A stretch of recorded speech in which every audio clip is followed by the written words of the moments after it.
Hello दोस्तों, स्वागत है आप सभी का अपने यूट्यूब चैनल एजुकेशन योरसेल्फ पर। आज हम लोग पढ़ने वाले हैं जेंडर बेस्ड लैंगिक पक्षपात। और लैंगिक पक्षपात क्या होता है? आप लोगों ने देखा होगा कि जब समाज में हम लोग रहते हैं तो यहाँ पर क्या होता है, जेंडर बेस्ड लैंगिक पक्षपात किया जाता है। कैसे? समाज में जब हम लोग रह रहे होते हैं, जितनी भी रूढ़वादियां हो गई या पूर्वाग्रह हो गए, पूर्वाग्रह क्या हो गया और सामाजिक रूढ़वादियां हम लोगों ने घर में भी देखे होंगे अपने पूर्वजों से। जैसे हमारी दादी हो गई, दादा हो गए, तो इनमें क्या होती है, संस्कृति के अकॉर्डिंग कुछ रूढ़ियां बनाई जाती हैं जिनको हम लोगों को मानना और करना ही होता है। जैसे विवाह, आप विवाह की अगर मान ले रहे हैं तो अगर क्या आप फेरे नहीं लेंगे तो क्या शादी नहीं होगी? तो क्या धीरे धीरे जो सिस्टम हमारा चला आ रहा था, रूढ़ियां, अब यही रूढ़ियां ये हो गई कि जैसे शादी में बहुत सारी रस्में निभाई जा रही हैं। क्या आप रस्में नहीं निभा रहे हैं तो क्या इसके बाद उनकी शादियां नहीं चलती हैं? वो भी चलती हैं। और भी आप अपने एग्जाम्पल देख लीजिए, कहीं कोई पूजा हो गई, कहीं कोई पूजा हो गई, और इसमें भी किया जाता है। अब आप लोगों ने देखा होगा कि करवा चौथ मनाया जाता है। तो जो महिलाएं, मान लीजिए अपने इधर तो करवा चौथ होता है, लेकिन कई ऐसे भी एरियाज हैं जहां पर ये व्रत होता ही नहीं है। लेकिन अपने यहाँ की मान्यता क्या हो गई कि अगर कोई लेडीज यहाँ पर फास्ट नहीं रखेगी, व्रत नहीं रखेगी तो क्या होगा, उसके पति की डेथ हो जाएगी।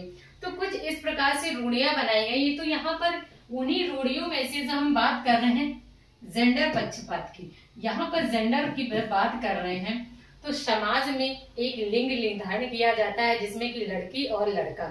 जब लड़की और लड़का ये दोनों जो जैविकी क्रिया हो गई, मतलब बायोलॉजिकल यहाँ पर प्रोसेस की बात हो गई, लेकिन समाज ने क्या कर दिया, इसको बांट दिया।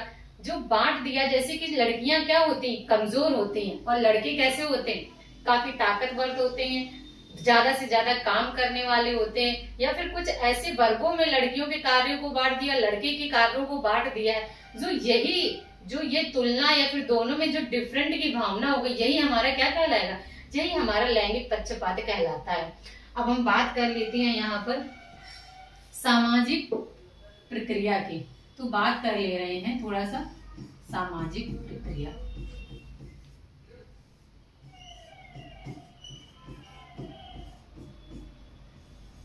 और यहाँ पर जैविकी प्रक्रिया की।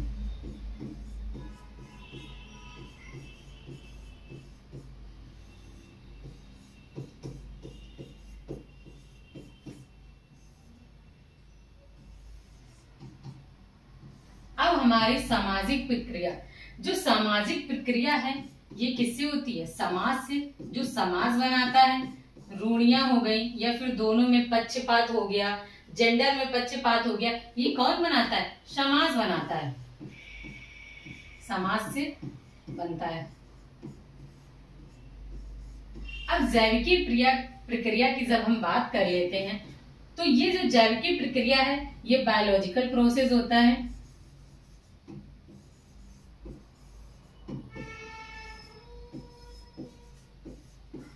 ये कैसी प्रक्रिया, ये बायोलॉजिकल आपका प्रोसेस हो गया। और ये क्या करता है, ये समाज नहीं होता, ये अपने आप ही निर्धारण होता है। जब मानव का जन्म होता है, तब जब लिंग निर्धारण होता है, तभी से ये एक बायोलॉजिकल प्रोसेस है। मतलब आप अपने अकॉर्डिंग संतान नहीं पैदा कर सकते हैं। क्या कोई चाहता है कि मैं अपने अकॉर्डिंग ही संतान पैदा करूं? आपने समाज में देखा होगा कई लोगों के ऐसा होता है कि लड़की लड़की लड़की 4 या 5 हो गए, तब इसमें घर पे बोला जाएगा क्या तुम्हारी लड़कियां हो रही, या फिर उनके घर में ही फैमिली मेंबर बोलने लगते हैं। लेकिन जैसा मैंने आपको पहले भी बताया इसमें कि केवल अगर जो लड़की के पास केवल XX गुणसूत्र ही होते हैं और लड़के के पास कौन से होंगे, XY होंगे। तो जब लड़कियों का या फिर माँ का इसमें कोई भी रोल नहीं होता है कि आप केवल लड़की या लड़के दोनों निर्धारित केवल माँ नहीं कर सकती है। ये केवल किस पे निर्धारित होता है, ये निर्धारित होता है पिता पर। कोई भी बच्चे का जन्म होता है तो ये जब निर्धारण होता है, लिंग का निर्धारण होता है, ये किस पे पूरी तरह से निर्भर होता है, पिता पर निर्भर होता है। लेकिन कई प्रकार से अब गांव में भी देखा है, सिटी में भी देखा है, जो पढ़े लिखे जिसमें शिक्षा की कमी होगी, वो लोग क्या करते हैं, पूरी तरह से ये डिपेंड करते हैं कि जो माताएं हैं या फिर बहुएं हैं या फिर बेटियां हैं, तो उन पर मतलब पूरी तरह से बोलेंगे ये आपकी ही कमी है या आपने ही ऐसा, बेटियां हो रही तो ये सारी आपकी ही गलती है। अब लैंगिक पूर्वाग्रह क्या होता है?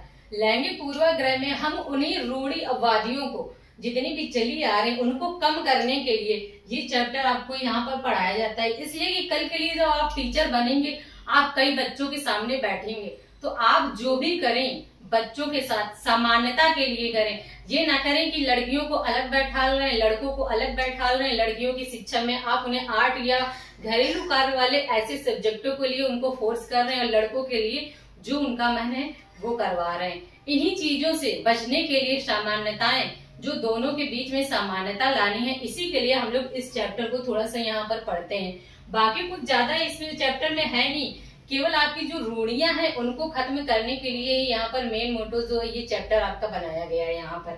तो हम लोग बात कर लेते हैं, जब लैंगिक रूढ़वादी ऐसी विचारधारा है जहाँ पर क्या किया जाता है, जहाँ पर स्वीकार किया जाता है अधिकारों को, कैसे कि आपके महिला के अधिकार अलग बनाए गए हैं और पुरुष के अधिकार अलग बनाए गए हैं। दोनों में यहाँ पर हम क्या बात कर लें, सिमिलरिटी की जब बात कर लें तो ये क्या कहलाएगा कि हमारे बीच में जो लैंगिक पूर्वाग्रह है उसमें समानताएं आई हैं। अब हम बात कर ले शिक्षा में लैंगिक पूर्वाग्रह के क्षेत्र कौन कौन से हो जाते हैं। शिक्षा में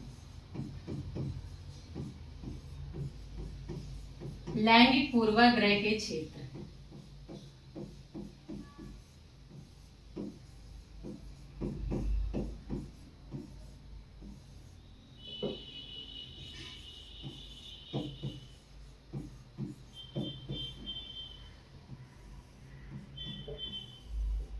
अब लैंगिक पूर्वाग्रह के क्षेत्र है, इसमें एक टीचर को क्या क्या यहाँ पर सावधानियां रखनी चाहिए क्लास में। तो शिक्षक बैठने की मेन आ जाएगा, पहले आपका आ जाएगा बैठने की व्यवस्था। बैठने की व्यवस्था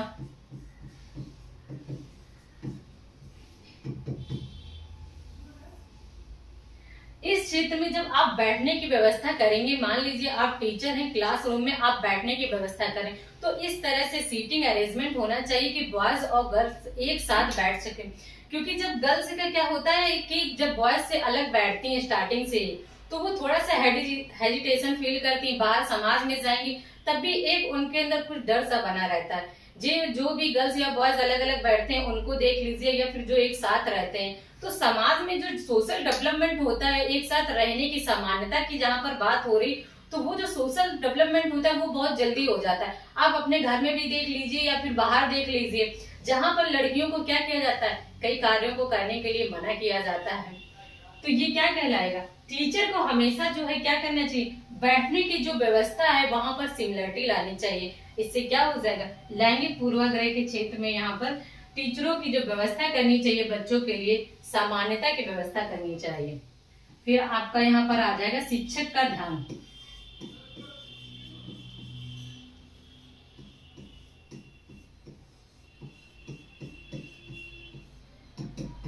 जब हम शिक्षक के ध्यान की बात करते हैं तो शिक्षक का जो ध्यान है वो लड़के और लड़कियों दोनों पर बराबर होना चाहिए। ऐसा नहीं है कि आप केवल लड़कियों पर ही ध्यान दे रहे हो और लड़के के सवालों का ध्यान नहीं दे रहे हो।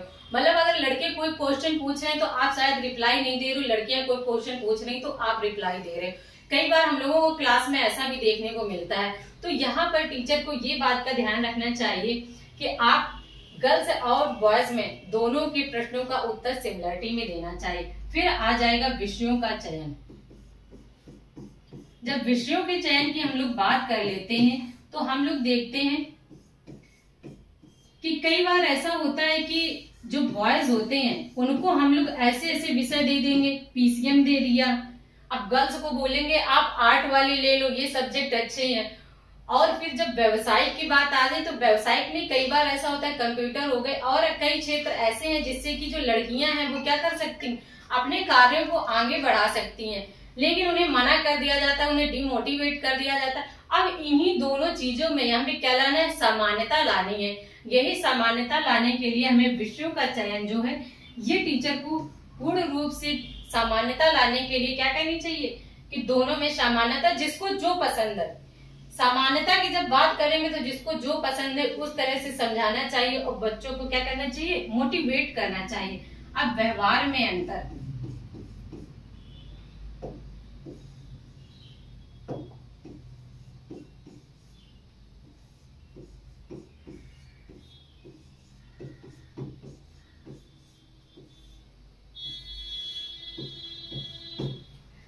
व्यवहार में अंतर की बात कर लेते हैं। तो व्यवहार में अंतर क्या हो जाता है, कई बार ऐसा होता है कि जो टीचर्स होते हैं, कई बार लड़कियां कमजोर होती तो उन पे ध्यान नहीं देते और उनके प्रति व्यवहार कैसा हो जाता है कि तुम्हें घर पे ही रहना है और घर के ही काम करना है। तो व्यवहार जो होता है, एक नजरिया चेंज हो जाता है। जब ये नजरिया चेंज हो जाता है तो कई बार बच्चों के मन में क्या हो जाती है कि खुद ही दब्बूपन में दबन की जो भावना होती वो आ जाती। तो इससे भी कई बार बच्चे क्या हो जाते हैं, लैंगिक पूर्वाग्रह के शिकार हो जाते हैं। जो लड़के हैं, आप दोनों में यहाँ पर जब बात कर लोगे डिफिकल्टी की या फिर अंदर की जब बात कर ले रहे हो यहाँ पर, तो क्या हो जाएगा, तब भी यहाँ पर पूर्वाग्रह की जो भावना है वो उत्पन्न हो जाती है। इसी को कम करने के लिए टीचर को क्या करना चाहिए, इन सारी बातों का ध्यान देना चाहिए। अब हम लोग बात करने वाले हैं लैंगिक पूर्वाग्रह को नियंत्रित करने वाले कुछ क्षेत्रों की। जब बात कर लें कि एक टीचर को क्लास में किस प्रकार से बच्चों को जो है समानता लाने के लिए कुछ चीजें हमें क्या करनी चाहिए, अपनानी चाहिए। तो लैंगिक पूर्वाग्रह को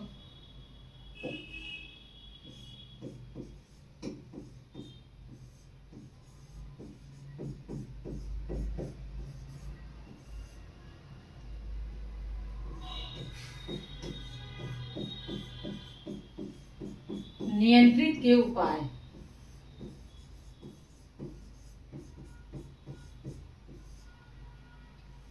जब हम लैंगिक पूर्वाग्रह के नियंत्रित के उपाय करेंगे तो एक टीचर को क्या क्या अपनाना चाहिए अपने क्लासरूम में, इसकी हम थोड़ी सी बात कर लेते हैं, इसके बारे में थोड़ा सा डिस्कस कर लेते हैं।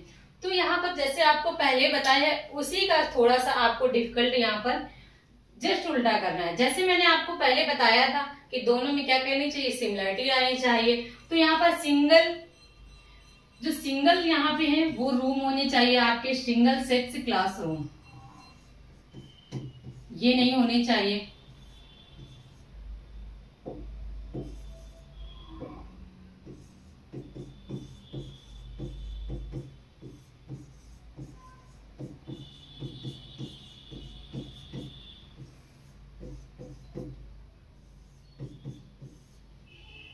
टीचर को या फिर स्कूल में प्रबंधक को हमेशा इस बात का ध्यान देना चाहिए, जब भी आप स्कूल में व्यवस्था कर रहे हो तो इस तरह से आपको क्लासरूम बनाने हैं कि यहाँ पर सिंगल सेक्स क्लासरूम ना हो। जैसे लड़कियों की केवल क्लास ना हो और लड़कों की क्लास ना हो। जब लड़के और लड़कियां साथ में बैठेंगे तो उनका सोशल डेवलपमेंट और भी अच्छा होता है। आप केवल उन्हें क्या सिखाएं, आप उन्हें एजुकेशन सिखाएं और किस प्रकार से डिसिप्लिन में रहना है ये सिखाएं। इतना इस प्रकार से आपको एजुकेट करना है कि लड़कियां अपने क्षेत्र में आगे बढ़ सके और लड़के अपने क्षेत्र में, मतलब दोनों में सिमिलरिटी। अब क्या बोलते हैं, लैंगिक पूर्वाग्रह में माना जाता है कि जो लड़के होते हैं वो बहुत ज्यादा आक्रामक होते हैं। तो क्या कई बार ऐसा होता ही है कि आक्रामक होते हैं। आपने देखा अपने समाज में अगर 2-4 लड़के आक्रामक हो गए तो वहां पर मान लिया जाता है कि लड़के आक्रामक हो गए, लेकिन ऐसा नहीं होता। घर पे आप लोग देखते हैं कि कई बार लड़के ही बाहर कमाने जा सकते हैं, फिर लड़कियां बाहर कमाने नहीं जा सकती हैं। तो ये सारे जो डिफरेंट आ रहे हैं, ये क्या आ रहे हैं, लैंगिक पूर्वाग्रह के हैं। हमको इन्हीं को कम करना है और लड़कियों और लड़कों में क्या करना है, डिफरेंट को यही कम करना है कि जो लैंगिक पूर्वाग्रह में जो रूढ़ियां चली आ रही हैं उनको कम करना है। यहाँ पर फिर आ जाएगा जेंडर बेस। अब हम लोग क्या करेंगे, जेंडर बेस यहाँ पर क्या करेंगे, पाठ्य पुस्तकें।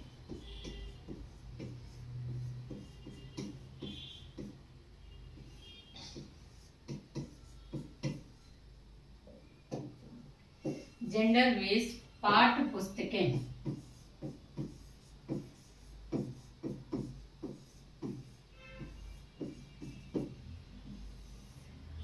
जेंडर बेस्ड पाठ्य पुस्तकें का यहाँ पर मतलब है कि जब आप पुस्तकों की बात कर रहे होते तो कई बार ऐसा होता है कि जैसे कि जो गर्ल्स होती हैं उनको क्या किया जाता है कि कला वर्ग के यहाँ पर सब्जेक्ट के लिए ज्यादा से ज्यादा फोर्स किया जाता है, लड़कों को पीसीएम के लिए। तो दोनों में जो पुस्तकें हैं या फिर पाठ्य सामग्री है इक्वल होना चाहिए। इक्वलिटी में रखेंगे तो फिर इसमें भी लैंगिक पूर्वाग्रह इससे क्या होगा, कम होगा। अब हम लोग बात कर लेते हैं समावेशी भाषा का प्रयोग करें। समावेशी भाषा का प्रयोग।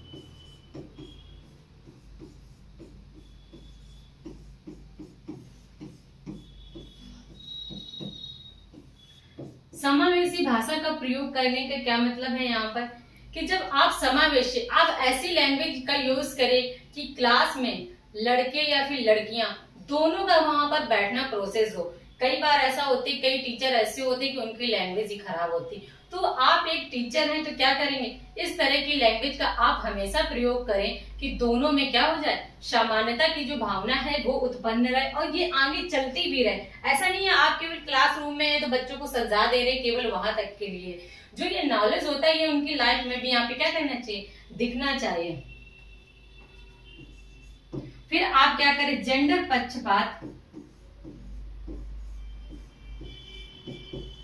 जेंडर पक्षपात व्यवहार को बढ़ावा से बचें।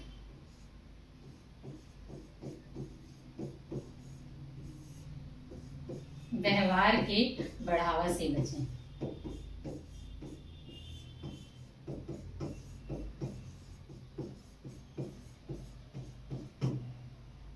अब जेंडर पक्षपात व्यवहार कौन कौन से हो गए, हम उतनी देर से आपको बात कर रहे हैं कि लड़के और लड़कियों में जब सिमिलरिटी की भावना आ जाए, ये उसी की बात कर रहा है कि आप लड़के और लड़कियों में पक्षपात की भावना की फीलिंग ना रखें। जैसे किसी लड़की ने कह दिया कि मुझे कुश्ती लड़ना है, अब लड़की ने कुश्ती लड़ने के लिए कह दिया तो हो सकता है उसके टीचर या घर वाले उसके बोलेंगे नहीं, ये केवल लड़के और पहलवान ही, लड़के हैं जो वही पहलवानी कर सकते, आप नहीं कर सकते हो। तो काफी समय से अब तो चीजें धीरे धीरे चेंज होने लगी हैं, लेकिन समाज में कई जगह अभी भी आप पिछले इलाकों में चले जाएं तो कहाँ है, वहां पर भी अभी सामान्यता की जो भावना है वो अभी नहीं है। इसीलिए आपको यहाँ पर ये चैप्टर पढ़ाया जाता है। आप कभी भी टीचर बने तो क्या करें, दोनों में आप समानता की भावना रखें, और चाहे लड़के हों या फिर लड़कियां हों।